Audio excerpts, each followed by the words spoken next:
On a frigid winter night in Stockholm, a forgotten cassette tape emerged from the shadows.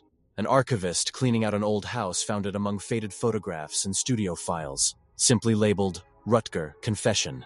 The discovery sent chills through those who first heard it. The tape crackles to life, playing an old ABBA instrumental. Then, a voice, low and urgent, begins to speak. It belonged to Rutger Gunnarsson, the longtime bass guitarist for ABBA, and the words were like nothing the world had ever heard from this happy pop group. ABBA, a Swedish quartet formed in 1972, was the world's biggest pop phenomenon of the 1970s. They stunned Europe with Waterloo in 1974, and went on to sell an estimated 385 million records worldwide. Songs like Dancing Queen, Mamma Mia, and Fernando became anthems for a generation. But on this tape, Gunnarsson claims those very songs hid something much darker. In this exclusive report, we peel back the glittering veneer of disco and reveal a tale of mystical ceremonies, secret messages, and the voice of a man who says the music itself was haunted.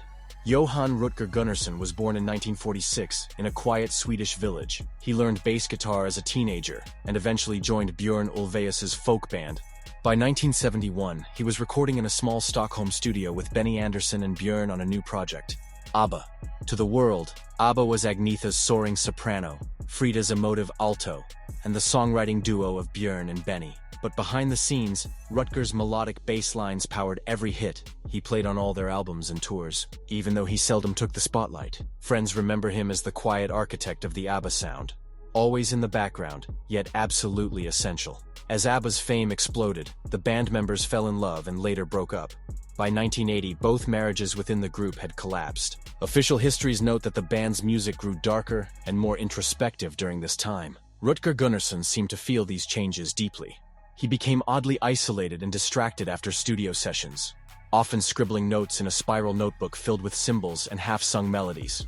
Bandmates and engineers from Polar Studios recalled that Rutger began lighting candles during sessions, carrying a copy of an Old Norse text around the studio, and even speaking softly in what sounded like prayers in Swedish. On the Mamma Mia musical tour in the late 90s, some performers said Rutger would walk the stage during the final bows, eyes downcast. No one knew what was on his mind, until now. After ABBA officially disbanded in 1982, Rutger continued as a respected arranger, working on rock musicals like Chess and albums for stars worldwide. But his personal life became cloaked in mystery. By the time of his death in 2015, he was a reclusive figure. This confession tape is the first time we hear his voice telling the untold side of the story. The tape's narrator then describes unsettling scenes behind the scenes at Polar Studios, the heart of ABBA's creative empire.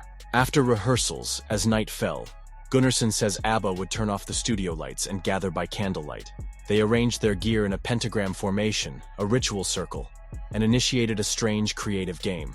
We began to hum an old melody in turn, he whispers on tape.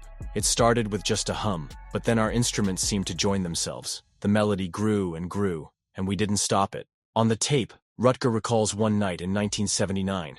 The room grew unnaturally cold, and he saw the flame of a candle bend sharply, as if blown by an invisible breeze. He says the others noticed too. One by one they left the circle, hearts pounding. Rutger stayed and finished the melody on his bass. That tune, he says, was the first to feel alive. He also mentions a mysterious engineer known only as the Watcher. On the tape, Rutger credits this hooded figure with monitoring the midnight sessions from a back room. No one outside the band ever spoke to the Watcher. He appears in Rutger's confession as a quiet sentinel, a gatekeeper to whatever unseen force they were channeling. By 1981, after the last ABBA tour, Gunnarsson felt that something had been unleashed. I carried a key in my pocket, he says. It was the key to something terrible that we let into our songs. Now convinced something dark was at work, Rutger began listening to ABBA's music in a new way. He listened for clues in every note. ABBA's sound itself shifted, without the band fully realizing why. The disco beats of Voulez-Vous and Lay All Your Love on Me suddenly carried an eerie echo.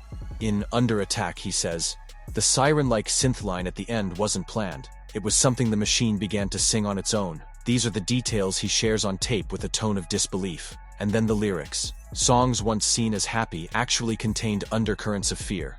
In The Day Before You Came, where routine is told in a monotone, he claims the repeated doorbell chime feels like a countdown. In Slipping Through My Fingers, a lullaby about children growing up, He noticed that during recording, one voice seemed to choke back a sob, though no one knew until he played the track back at midnight.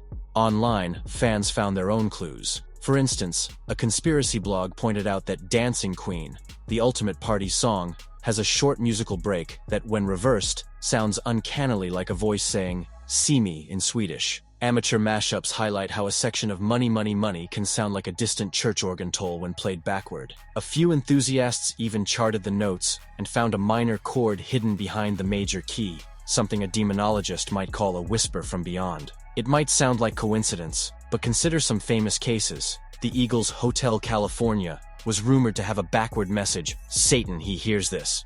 The Beatles once sparked a global frenzy with Revolution 9, supposedly a voice saying, "Turn me on, dead man," when played backward. If those rock giants had their legends, why not pop legends? Either way, Rutger's tape lit a spark in the fan community. People stacked ABBA vinyl on turntables and spun them backward, scoured lyric sheets for ciphers, and even overlaid spectrograms on album covers. The simplest oddity became a clue, a squeak in the studio recording, a flicker in a music video. Everything fed the idea that something beyond happiness lurked in the music. At last, we come to the heart of the exposé. On the tape, we listen as Rutger Gunnarsson confesses everything. Rutger, on tape, whispering, "I never meant for any of this to happen. We were just making music, but I started to sense a presence in the studio. A breath behind the sound, a hunger in the silence." He speaks with sorrow. In one fragment, he describes a session late in 1979. Rutger, on tape. "I had placed a candle on the floor in the center of our circle. We all laid hands on our instruments. I played a bass line softly. Then the others joined. The melody came together like magic. When it ended, I looked and 2 candles were out, as if snuffed by something. I realized then we weren't alone." On the tape, Gunnarsson admits that the melody they completed that night was Lily of the Valley, a track never released. He believed the spirit had chosen it as its secret gift, a lullaby for the darkness. "They called it our little secret," he says softly. Rutger, on tape, tearful. "We made a deal without understanding. Each song we finished, I felt, was granted to us. We got our hits, our fame, but I know now I should have wished for something else." He even names lines. That phrase in Mamma Mia, my, how can I resist you?" To me, it felt like a real question, not a lyric. Sometimes at midnight, I'd stand by the fireplace humming it and swear the flames flickered in rhythm. "It's harder to say these things now, but I remember them." Rutger, on tape, whispering, "I'm sorry. I never meant to lie to the world, but I see the notes in the music now. They spell out the truth." The recording ends as suddenly as it began. Only the low hum of the empty studio remains. We are left in silence, a silence that seems to echo with questions. Has the truth finally come to light, or has this confession itself become a trap? By daybreak, the internet had exploded. Fans, critics, and comedy hosts all piled on. On Twitter and TikTok, short clips of the tape went viral. Mainstream media had its field day. Entertainment news anchors hyped ABBA, pop icons, or puppet masters. Late-night comedians quipped, apparently Waterloo was a real waterworks. The official ABBA fan club account tweeted a gif of Frida blinking in disbelief with the caption, "We wish we were kidding." Conspiracy vloggers spun new narratives daily. Some claimed a lost album was hidden in the master tapes. Others insisted the polar bear logo on the records was a pentagram in disguise. Even a Swedish tabloid made its front page, ABBA or AB Evil. Ugh.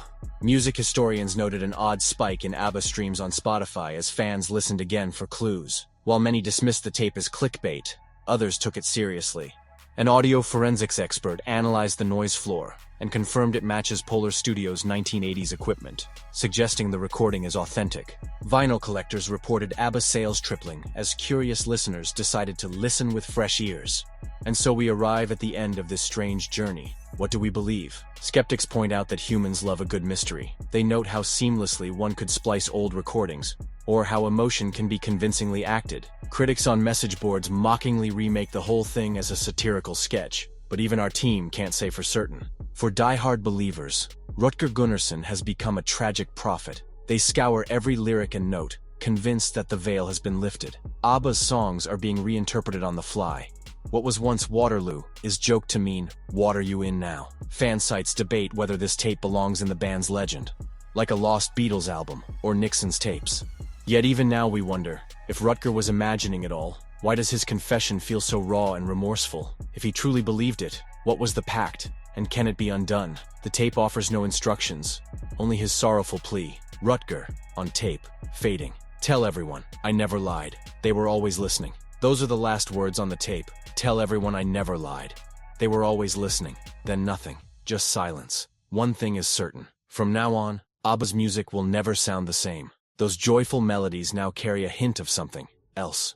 Every time we hear honey, honey, or gimme, gimme, gimme, a little dread might creep in at the back of our minds. In the end, only ABBA, and whatever forces they touched, know the truth. Did a humble bassist expose an otherworldly accident?